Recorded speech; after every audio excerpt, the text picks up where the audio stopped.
Buenas noches. Buenas noches, Inge. ¿Cómo ¿Qué está tal, usted? Andrés? Bien, gracias. Sí les indiqué al instituto las inquietudes. No sé si ya les subieron las tareas. Sí, ya nos subieron, Inge. Ah, Y ya. subieron la grabación de una clase, nomás subieron.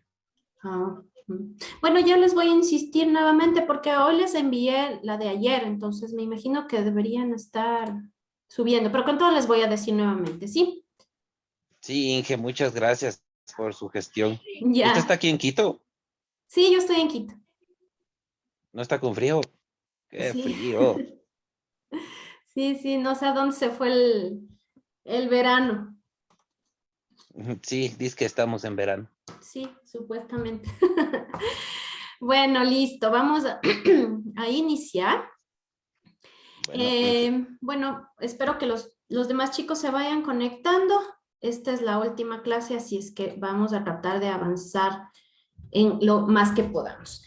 Listo, vamos a ver, dentro de lo que es el branding o la gestión de la marca, uno de los temas más importantes, además de la marca como tal, ¿sí? Es el diseño del envase, es decir, lo que va a recubrir el producto, que es al final un vendedor silencioso de nuestro producto. El diseño de los envases, entonces, es considerado una actividad dentro del diseño industrial que se dedica a desarrollar nuevos envases, tanto para el producto en venta como para los que son lanzados al mercado en el futuro. El diseño de envases tiene una doble faceta, el diseño gráfico y el diseño estructural, es decir, que sea bonito, atractivo, que llame la atención, pero que además sea funcional, que vaya de acuerdo a las normativas del mercado y que, por ejemplo, sea apilable, que sea almacenable, etcétera. Esa es la parte del diseño estructural. Vamos a ver entonces las diferencias entre envase, etiqueta, embalaje y el empaque, ¿sí? El envase es cualquier recipiente adecuado que está en contacto directo o indirecto con el producto para protegerlo y conservarlo, facilitando su manejo, transportación, almacenamiento y producción. Entonces, por ejemplo, de la Wittig, el envase es la botella de plástico o de vidrio, ¿sí? Pero ese es el envase ya que está en contacto directo con el producto y que además lo conserva y facilita su manejo y su transportación. La etiqueta es un trozo de papel o de otro material que se adhiere a un objeto, en la mayor parte de casos al envase, para identificarlo, clasificarlo e informar acerca del contenido. Entonces, en el caso de la Wittig, la etiqueta viene siendo este plástico. Entonces, obviamente viene la marca y viene otro tipo de información, ¿sí? El embalaje debe satisfacer las funciones de contención, identificación, protección, información, transporte y almacenaje. La diferencia radica en que cuando se habla de contener se refiere a grandes volúmenes. Entonces, por ejemplo, una caja o un empaque grande de todas las botellitas de whisky, ¿sí? Eh, los cuales sirven como unidad mínima de transportación, ¿sí? Por ejemplo, me estaba acordando ahorita que en la clase exterior estaba dando de comercio exterior, ¿sí? Por ejemplo, nosotros tenemos los bonches de rosa. El bonche viene a ser el empaque, ¿sí? No es un envase, es un empaque de la rosa. Y el embalaje viene a ser esas cajas grandes donde se encuentran estos bonches o estos ramos de rosa, ¿sí? Entonces, la unidad de transporte no es el bonche, sino la caja, ¿sí? Entonces, es lo mismo, por ejemplo, una caja de botellas, o las jabas de cerveza, por ejemplo, o un bulto con ropa, con carteras, etcétera, pero esas vienen a ser las unidades que nos sirven para medir en el caso de transportación, de almacenaje del fabricante o del distribuidor. En el aspecto de protección se refiere en esencia a la transportación desde el fabricante al distribuidor, así como la información contenida principalmente para control, manejo y almacenamiento. Es decir, por ejemplo, en una caja de rosas va la información de quién es el exportador, cuántos bonches están dentro, cuántos tallos están dentro, cómo debe ser el almacenamiento, que debe mantenerse en frío, etcétera. Entonces, ese es el embalaje, por ejemplo. Y el empaque se refiere en el presente, se refiere a los sellos, tapas, accesorios usados en envases y embalajes como auxiliares en la protección y transportación de los productos, ¿sí? Entonces también vienen piezas como el cartón, como les pongo el ejemplo de las rosas vienen cubiertas con un cartón que se viene a ser el empaque, que es como una protección adicional al producto, ¿sí? También puede venir con plástico, por ejemplo, si compramos una caja, que es el embalaje de platos, por ejemplo, el empaque viene a ser lo que le protege y muchas veces pueden ser piezas de cartón o de esponja, ¿sí? Que protegen para que el producto no se dañe.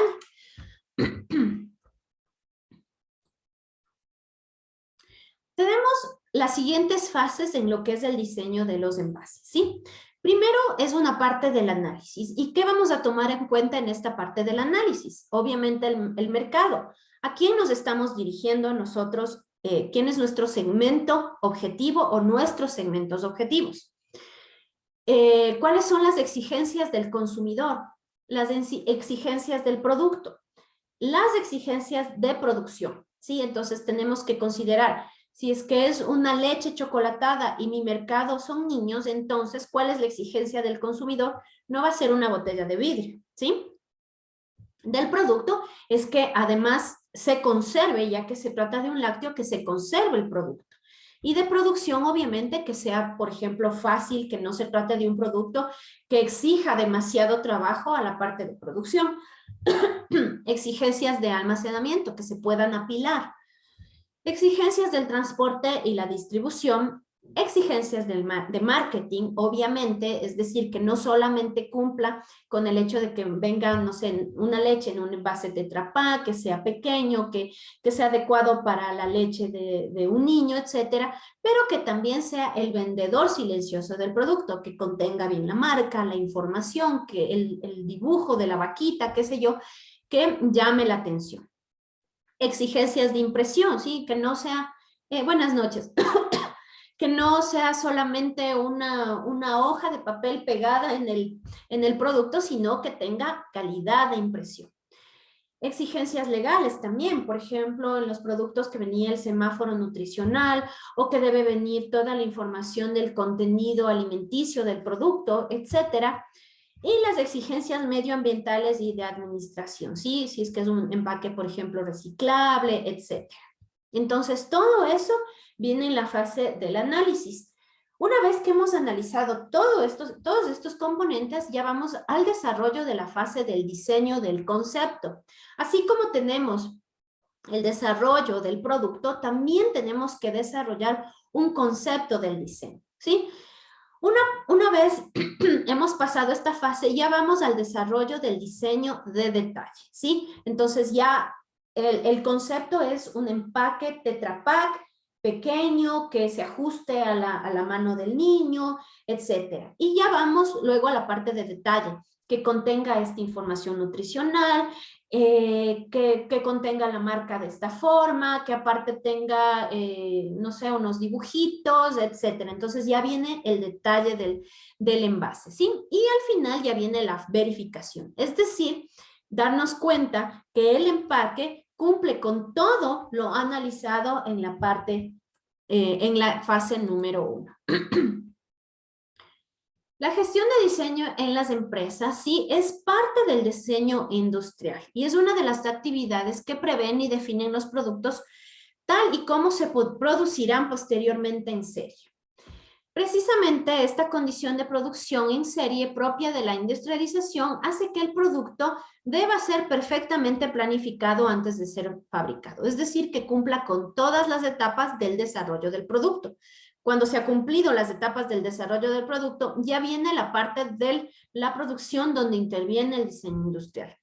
Ya que después será difícil, obviamente, poder modificarlo. Imagínense que nos saltamos todas las etapas del desarrollo del producto y vamos, tengo la idea de producir esto y la fabrico, 1000 unidades y de repente me di cuenta de que no está satisfaciendo las necesidades del consumidor, me está costando mucho, no es fácil distribuir, no es fácil almacenar, el producto se daña, etc. Entonces, obviamente, después va a ser difícil modificar porque posiblemente tengamos que cambiar algunas partes o incluso todo, o incluso arriesgar toda nuestra capacidad instalada.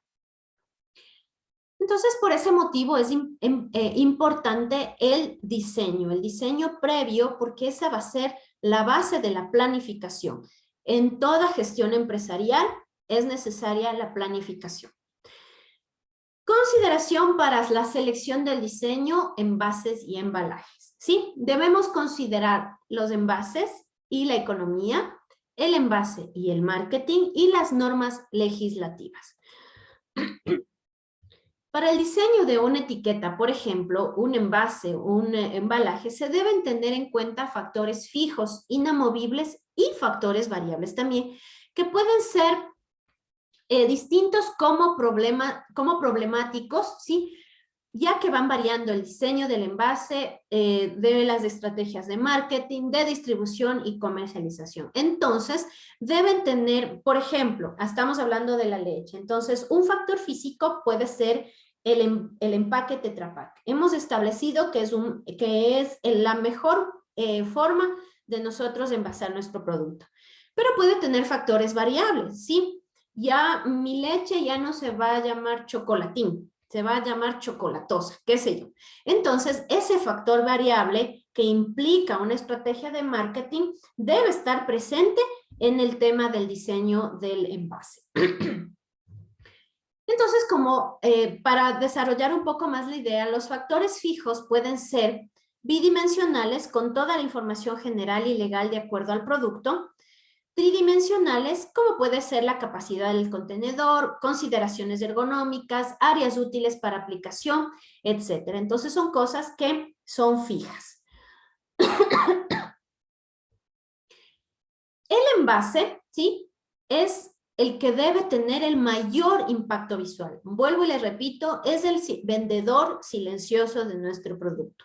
En las perchas de un supermercado, nosotros somos muy visuales y vamos a escoger, no sé, al que más nos impacte, al que tiene el color que más nos guste, al que tiene mayor información, al que tiene el dibujito más lindo, etcétera, pero debe tener impacto visual, porque imagínense en una percha donde no es que tenemos al vendedor de la empresa ofreciéndonos, a menos de que sea una degustación, ofreciéndonos el producto, entonces el que cierra la venta después de toda la estrategia de comunicación, de precio, de distribución, de producto como tal, va a ser el envase. Debe ser resistente, suficiente para la producción del producto hasta consumirlo, ¿sí? Debe tener la identificación del producto y manejo cómodo para el consumidor. Entonces, como les había puesto el ejemplo, para los niños, obviamente por sus manitos, vamos a crear o vamos a diseñar envases pequeños. No es lo mismo que para un adulto, una bebida para un adulto, ya va a ser un envase mucho más grande, incluso de otros materiales. Entonces, debemos saber cuál es el envase más cómodo dependiendo del consumidor. Lectura de información que garantice el mensaje que se desea expresar. Eso es muy importante, ¿sí? Por ejemplo, aquí, no sé si leen, dice Wittig, un milagro de la naturaleza, ¿sí? Ese es, obviamente, su eslogan. Entonces, claro, Wittig es lo que nos impacta visualmente, pero el mensaje también se puede leer, ¿sí? Entonces, obviamente, claro, Wittig viene de la naturaleza, entonces es un milagro de la naturaleza, entonces es importante que en nuestro envase se pueda identificar el mensaje con el que nosotros queremos llegar al cliente. Orden de legibilidad de los elementos a integrar dentro del diseño. Entonces, miren, aquí tienen, es muy, bueno, es pequeño, pero es legible, está ordenado, ¿sí? Tiene, no es que se ve todo amontonado, etcétera. Entonces, debe también existir un orden. Ahora vamos a ver lo que debe considerarse para el embalaje. Debe tener requerimientos menores de manejo de imagen, ¿sí? Es decir, por ejemplo, viene la botellita de Wittig y no sé si se han dado cuenta en algunas perchas de los supermercados, vienen como empaquetadas en un plástico grueso, ¿sí? Entonces, realmente es como, si es que alguien quiere llevarse todo el conjunto de botellas, pues solo agarra ese paquetito y listo, ¿sí? No se trata de que ese empaque va a vender porque ya está vendiendo la botella, ¿sí? Información sobre manejo de estilo y almacenamiento. Entonces, en algunos productos, por ejemplo, compramos una televisión, ¿sí? El embalaje es la caja grande.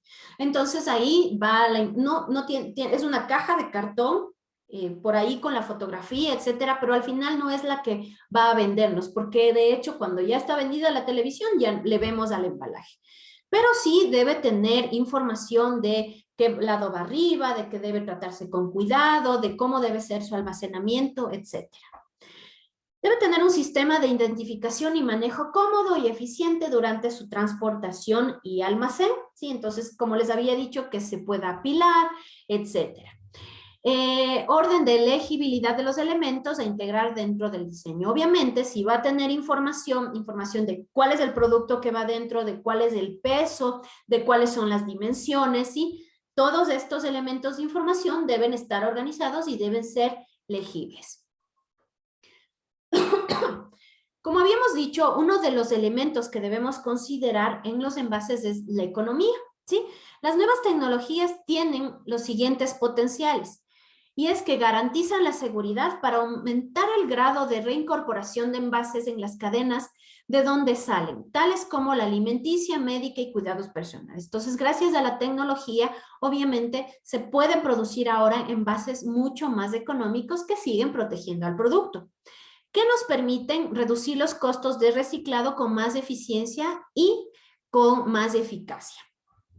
Además que nos permiten viabilizar la producción de productos de mayor calidad y de mayor valor agregado a partir de materias primas recicladas, ¿sí? Entonces podemos reciclar el plástico, podemos reciclar el papel y estos son utilizados en envases que gracias a la tecnología pueden ser utilizados sin afectar al producto como tal, creando obviamente condiciones para que los materiales compitan técnicamente y económicamente con sus contrapartes vírgenes. Sí, es decir que tanto la botella reciclada como la botella virgen o nueva, recién fabricada, tenga las mismas funcionalidades, las mismas características y sobre todo tenga la misma protección al producto que se encuentra dentro.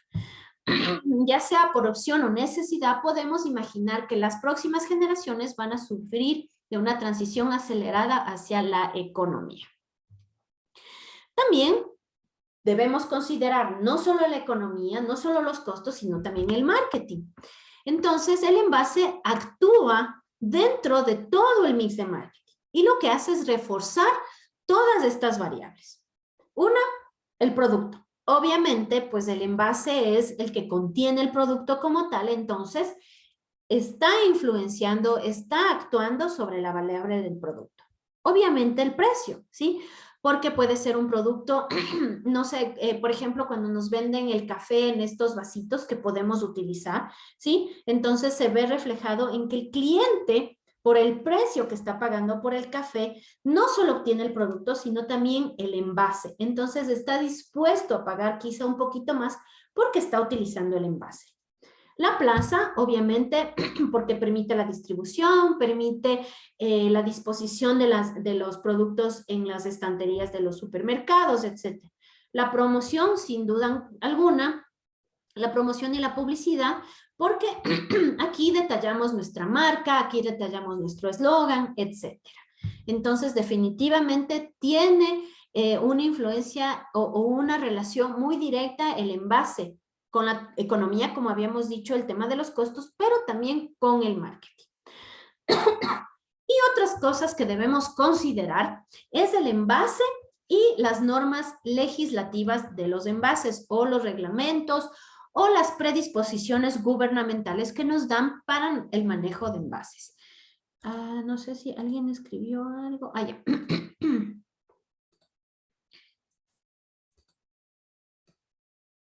Entonces tenemos algunas normativas básicas y aplicadas. Las normativas básicas son relacionadas con la terminología, las unidades, los símbolos, la medición, tolerancias, límites, cantidades unitarias de consumo, certificación, codificación. Entonces, por ejemplo, tenemos Tenemos las unidades, bueno, tenemos aquí la medida que dice que son 300 ml, que es el contenido neto. Estas son como lo básico que debemos cumplir en nuestras etiquetas. Por ejemplo, los símbolos, el ml, que todos entendemos que es mililitro. Por ejemplo, ¿qué más se tiene aquí? Cuando es reciclado, por ejemplo, que tienen el muñequito con el tacho de basura. Bueno, que son todas estas normativas que son básicas y que deben contener las etiquetas. Y además también tenemos las aplicadas, que son las relacionadas con dimensiones, calidad, aptitud para el uso. Sí, por ejemplo, en los juguetes hay juguetes que vienen marcados que son para niños mayores de 5 años, para niños mayores de 10 años, ¿sí? Por las piezas que tienen, etcétera. Metodología de pruebas físicas y mecánicas, análisis químicos, pruebas de aceptación, etcétera. Entonces, estas ya son aplicadas dependiendo al producto. Vamos a ir desglosando un poco las características de las normas aplicadas, ¿sí? En lo que se refiere a dimensiones, establece las dimensiones que debe tener un empaque, embalaje o sistema de empaque y embalaje. En lo que son los métodos de ensayo, son normas que establecen la metodología para verificar la calidad o las especificaciones de los empaques. En lo que se refiere a la calidad del empaque, son normas relacionadas con la fabricación del empaque, ¿sí? Es decir, en algún producto no se puede utilizar material reciclado, en otros sí. Y estas normas lo que hacen es garantizar que un empaque cumpla con el objeto para el que ha sido concebido. Es decir, proteger al producto, proteger al envase. La normalización de términos y símbolos técnicos se refiere a la adopción de un lenguaje técnico corriente, así como los términos y símbolos de fácil comprensión para la industria. Entonces, estas son las normativas que debemos cumplir en el tema de los envases y embalajes. También debemos tomar en cuenta las normas de protección al consumidor, ¿sí? Por ejemplo, que vaya descrito cuál es el consumo de calorías, por ejemplo, que nos llevamos en una bebida gaseosa, por ejemplo. Normas de información comercial, es decir, quién es el que provee, quién lo elabora, quién lo fabrica, quién lo importa, ¿sí? Normas industriales de envase y embalaje, como habíamos visto, que cumplan con las dimensiones, con la calidad, etcétera. Normas del producto específico, como les había dicho, en el caso de una leche, por ejemplo, tiene que venir en un envase que proteja al producto como tal. No es lo mismo con el agua, por ejemplo, que puede venir en un envase de plástico o de vidrio. Normas sanitarias, obviamente, y normas políticas y ecológicas, ¿sí? Ahora, obviamente, como estamos en un tema de volver al consumidor un poco más demandante de lo eco-friendly, de que todo sea con protección al ambiente, pues se está tratando también de regularizar el hecho, por ejemplo, de que los envases volvamos al ejemplo de las leches para los niños, que no vengan con el sorbete de plástico, sino hecho de papel, etcétera. Entonces son normativas que van cambiando, que se van actualizando y que la empresa debe conocer para el momento del diseño de sus envases y embalajes. Las normas son obligatorias y cuando no se da su cumplimiento puede atentar contra la vida humana, la salud humana, el equilibrio ecológico, los intereses del consumidor, ¿sí? Entonces, obviamente, lo que pretenden estas normas es proteger la salud, la vida, la seguridad y la actividad económica de un país, así como el medio ambiente. Vamos a ver, esto ya vimos, el diseño definitivo del producto. Vamos a ver las estrategias de introducción de los nuevos productos. Recuerden que el día de ayer habíamos visto el ciclo de vida del producto. Entonces, tenemos un producto que se lanza al mercado, la introducción, luego que tiene un crecimiento, una madurez y que llega a su declive. Entonces, en el tema de la introducción de nuevos productos, tenemos algunas estrategias, ¿sí? Que es, por ejemplo, el impulso al mercado. Se debe fabricar lo que se puede vender.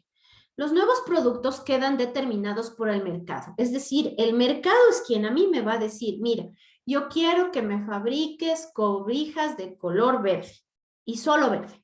Entonces yo fabrico lo que el mercado me está pidiendo.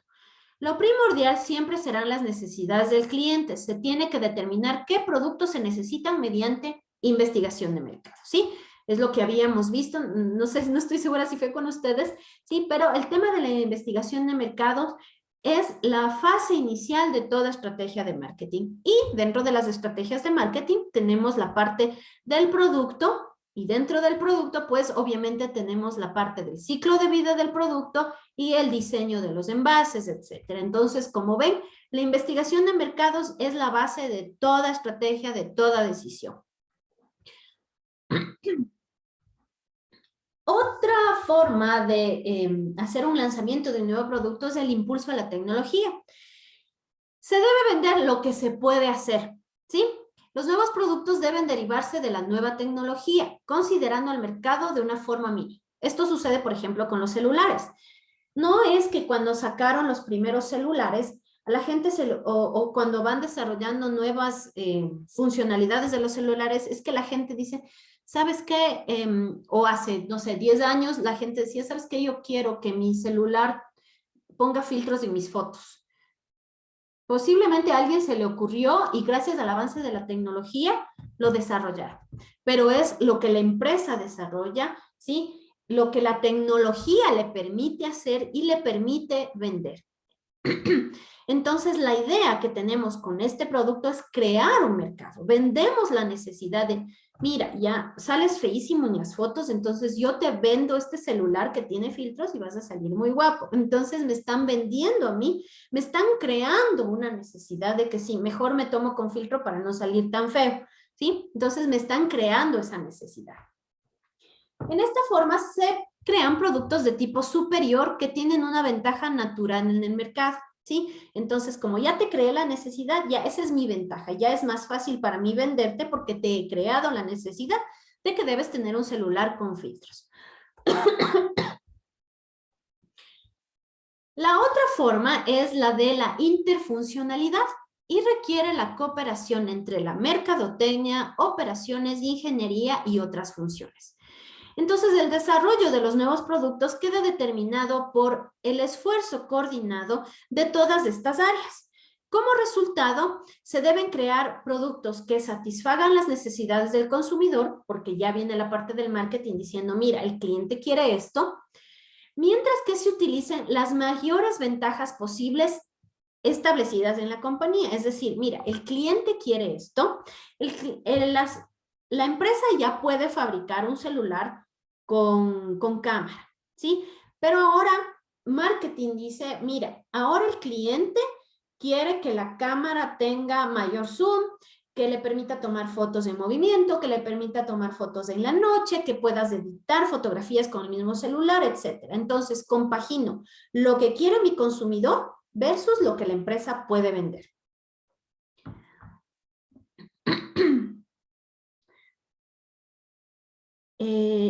Dentro del concepto del desarrollo de estos nuevos productos dentro del ciclo de vida, ¿sí? Es importante estudiar un poco más a fondo el tema del empaque, del envase y el embalaje, ¿sí? Entonces vamos a ir desarrollando un poco más ejemplos de lo que es el envase, el empaque y el embalaje. Entonces, por ejemplo, dentro del envase tenemos una estructura rígida o puede ser semirrígida que contiene el producto y que se encuentra en contacto con él. Entonces, como habíamos visto, por ejemplo, puede ser plástico, vidrio, Tetra Pak, aluminio, etc. El empaque, en cambio, es cualquier material que puede ser papel, película, vidrio, madera, etcétera, y que es usado para contener el producto, es decir, el producto ya envasado. Entonces pueden ser bolsas de papel, bolsas de plástico, cajas corrugadas, etc. Y el embalaje provee una protección mucho más fuerte y resistente y puede contener un conjunto de productos, ¿sí? Entonces puede ser una caja de madera, un container, ¿sí? o una estiva en una carga paletizada. Bueno, esto yo me imagino que... Bueno, vamos a ver lo que son las características del envase. Las características del envase, vuelvo y les repito, es el vendedor silencioso. Entonces, debe, además de proteger, de contener y dar seguridad a nuestro producto, debe comunicar un mensaje, debe proporcionar, debe promocionar, perdón, nuestra marca y debe dar comodidad, ¿sí? Entonces, por ejemplo, el de la Wittig protege, contiene y da seguridad. Es fácil poder tomar el producto. Me comunica, obviamente aquí está su marca, promociona, ¿sí? Aquí está promocionando su eslogan y da comodidad, ¿sí? Yo puedo sostener al envase con seguridad y con comodidad. Tenemos además diferentes tipos de envases. Tenemos rígidos y flexibles. Dentro de los flexibles tenemos el celofán, el polietileno, el papel. Sí, por ejemplo, unos flexibles pueden ser, ¿cómo se llama? Donde se encuentran las pastillas, por ejemplo, ¿sí? Y los rígidos ya viene el PVC, el metalizado, el polietileno, el vidrio, etc.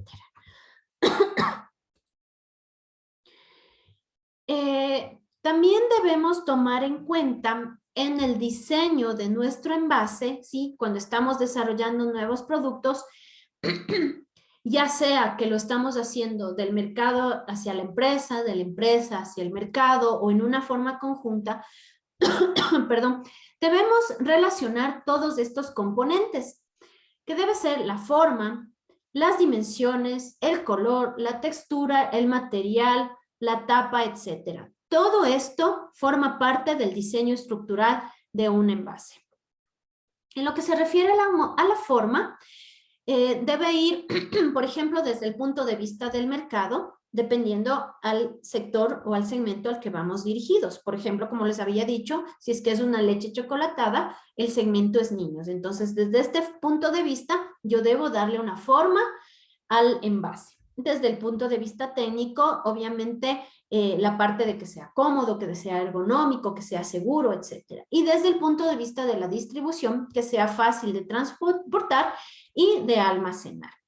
En lo que se refiere a las dimensiones, el elemento indispensable, sí, es que cumpla con las disposiciones de cuál es el mínimo que debemos entregar, etcétera. En base a los embalajes se toman las medidas y las medidas estandarizadas facilitan el apilamiento. Entonces es muy importante que se cumpla con ciertos estándares para que se puedan apilar, para que esté dentro de una estantería de un supermercado, dentro de las bodegas del mayorista, etc. El color, pues obviamente influye en su diseño y es el que va a llamar la atención o el que va a comunicarse de alguna forma. ¿Qué pasa si es que en la Wittig, en lugar de este dorado, blanco, celeste y azul, pongo rojo, amarillo, ¿sí?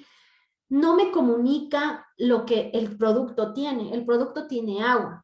El agua debe ser fresca, debe darte tranquilidad, debe venderte paz, es el agua, ¿sí? Entonces, no puedes tener colores que vayan en contra de tu producto.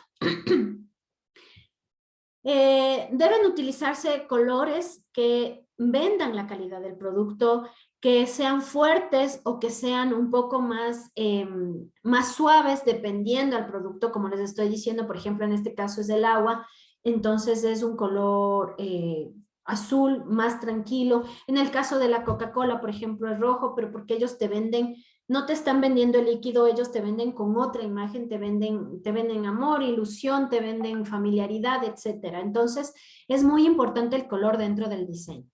Y obviamente es un arma del marketing, como les había dicho, pues es la que llama la atención del consumidor. Perdón, chicos, me estoy quedando afónica. Es la segunda clase y como hablo tanto. Otro de los elementos que debemos tomar en cuenta en el diseño estructural es la textura, que debe guardar cierta armonía con el producto, que puede ser rugosa, lisa, áspera y que se debe considerar al momento de la sensación, ¿sí? Entonces, ¿qué pasa si es que esta botella es como rugosa, como que me da la impresión de, no sé, la sensación que yo tengo no es lisa, ¿sí? Entonces puede ser que yo esté vendiendo, yo esté enviando un mensaje contrario a lo que el producto tiene dentro, ¿sí? El material obviamente es uno de los elementos más importantes y es que debe cubrir las expectativas del producto, es decir, debe protegerlo. Tener una buena resistencia a la humedad, al frío, al calor, etcétera. Evitar la reacción del producto, ¿sí? Obviamente con elementos químicos, por ejemplo, no sé, con el tiñer, etcétera, que son elementos químicos muy combustibles, por ejemplo, deben evitar que haya una reacción de ese producto. Disponibilidad de adquisición, ¿sí? Es decir, que sean productos que se importan fácilmente, que no son sujetos a cambios de normativas arancelarias, etcétera, y que mejor sean producidos en el mercado local para no tener problemas de desabastecimiento, por ejemplo. Y otro de los motivos, otro de los elementos que debemos considerar en lo que es el material es que haya un menor costo, porque obviamente todo esto va a influenciar en el precio de venta final al público. Los materiales se seleccionan en base a las necesidades del producto, los métodos de empaque, la resistencia y la disponibilidad, ¿sí? Ahora vamos a ver lo que es la función del producto dentro de lo que es el branding, ¿sí? Perdón, la función del marketing dentro de lo que es el branding, ¿sí? Dentro del mix de marketing, como hemos hablado ya en varias ocasiones, pues tenemos el mix de marketing. Y en el mix de marketing, la idea es que a través de una estrategia de mercadotecnia nosotros podamos llegar conjugando de tal forma el producto, precio, plaza y promoción de manera adecuada a nuestro segmento, ¿sí? En el branding, lo que nos enfocamos mucho es en el producto, es en la marca, es en su diseño, ¿sí? Porque este va a ser el que al final es la imagen de nuestro producto, de nuestra empresa, ¿sí? Entonces, el producto obviamente es lo que el producto o el servicio es lo que al final va a satisfacer o no las necesidades de nuestros clientes. Entonces, pueden ir dirigidos al consumidor final o dirigidos a empresas. Entonces, dependiendo también de cuál sea nuestro mercado objetivo, si es que es un consumidor final o una empresa, nuestra gestión de marca también va a diferenciarse, ¿sí? Posiblemente para el consumidor nuestra gestión de marca debe enfocarse muchísimo en el diseño, porque es el que el consumidor final va a decidir a través de nuestra gestión de marca qué producto tomar o no, si es que va a tomar o no nuestro producto y va a seleccionarlo dentro de un sinnúmero de opciones en una percha, ¿sí? En cambio, cuando estamos dirigidos a una empresa, cuando nuestros clientes son empresas, posible el diseño como tal, el color, la marca como tal, el dibujito adicional, etcétera, no va a ser lo que impacte. Posiblemente ahí el branding o la gestión de nuestra marca ya debe ser un poco más en temas de costo, en temas de que sea fácil de almacenar, en temas de que tenga toda la información para que nuestro cliente sepa qué es lo que está llevando, dónde almacenarlo, cómo almacenarlo, qué evitar para el almacenamiento de ese producto, cómo distribuirlo, cómo transportarlo, etcétera. ¿Sí?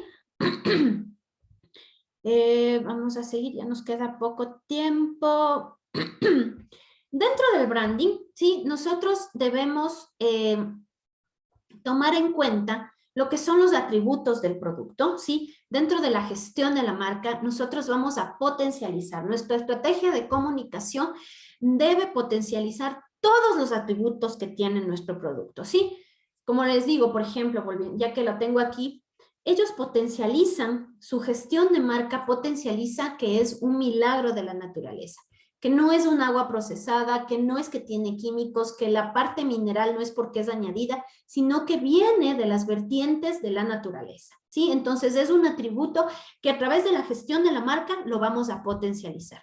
La marca como tal, obviamente vamos a potencializar, vamos a darle mucho impulso al nombre de la marca, al envasado, al etiquetado y a los servicios de apoyo. Déjenme ver qué más tenemos que ver en este tema. Listo, chicos. Ese es un poco del tema del marketing en lo que es el producto, ¿sí? Que es la parte que nos ha competido en esta materia. Entonces, no sé si, chicos, si es que tienen alguna consulta, algún comentario. Me dijo Andrés que ya les habían subido las tareas, entonces ya deben tenerlas. No sé si tienen alguna consulta al respecto de eso también.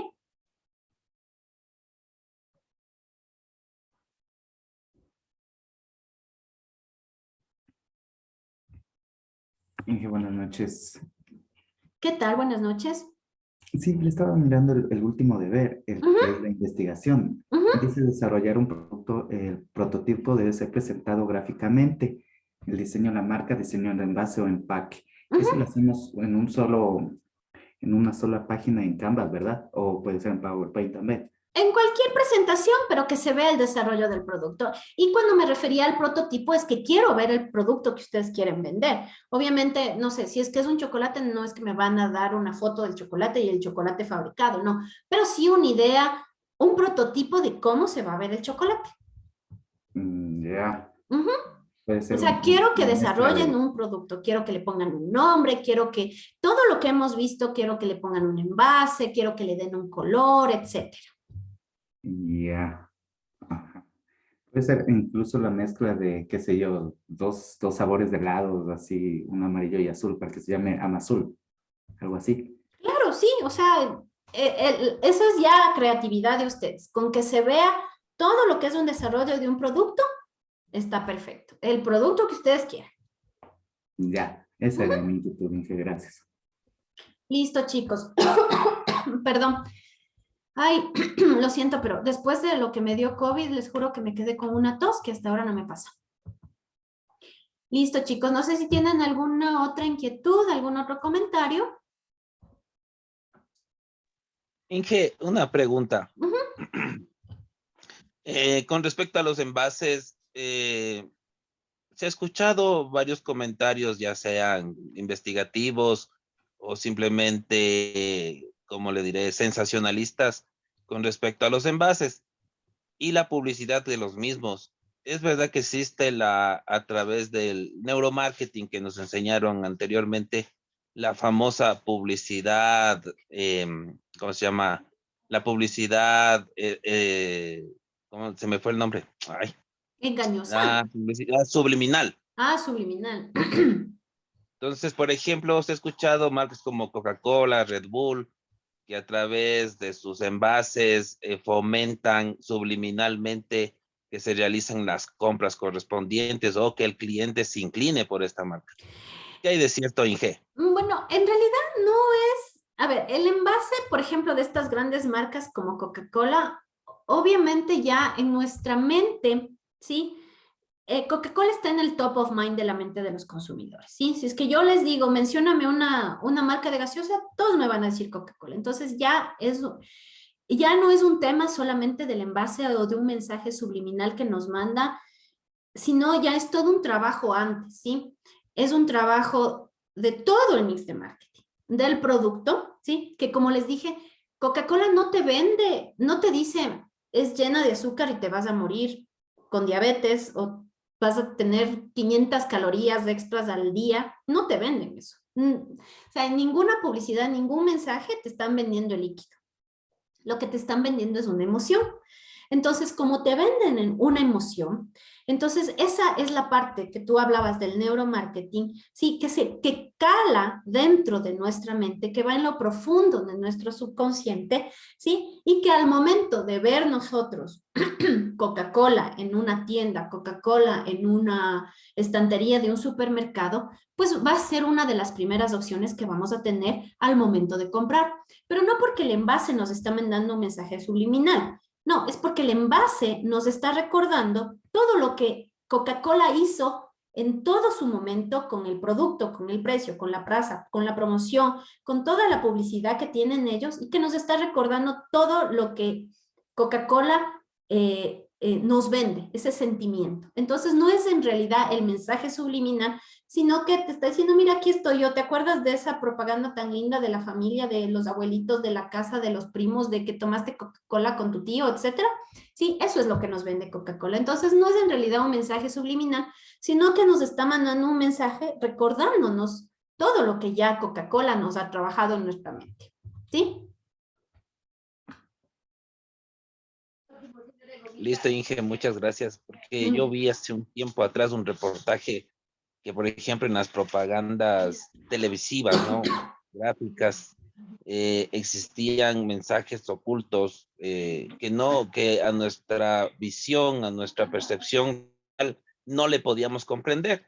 Y pasaban imágenes en cámara lenta y se podía ver realmente mensajes como cómprame, mensajes como, por ejemplo, elígeme, pero a través también de los comerciales, ¿no? Entonces eso quería ver si es que Claro, sí, o no sea, se dio de de hecho, otra manera en sí, alguna sí, influencia. yo también he visto documentales, también me han dicho, es más, creo que de la Coca-Cola misma fue en una sala de cines que pasaron una publicidad de esta y que, claro, tuvieron sanciones, porque, claro, están jugando con la mente del consumidor, ¿sí? Entonces, claro, son cosas que ya que se van regularizando, ¿sí? O que se regularizan. Pero que al final, o sea, Coca-Cola ha sabido manejar su mensaje muy claro y no es necesario realmente que utilicen mensajes subliminales porque su mensaje ha calado en el fondo de la mente del consumidor. Entonces, realmente, si en algún momento lo hicieron o quisieron hacerlo, debieron haber tenido sus sanciones correspondientes, pero no lo han vuelto a hacer y no lo necesitan en realidad porque ya es muy claro lo que nos están vendiendo. Listo, Inge, muchas gracias. Ya, listo, Andrés. No sé si alguien más tiene alguna consulta o tiene algún otro comentario.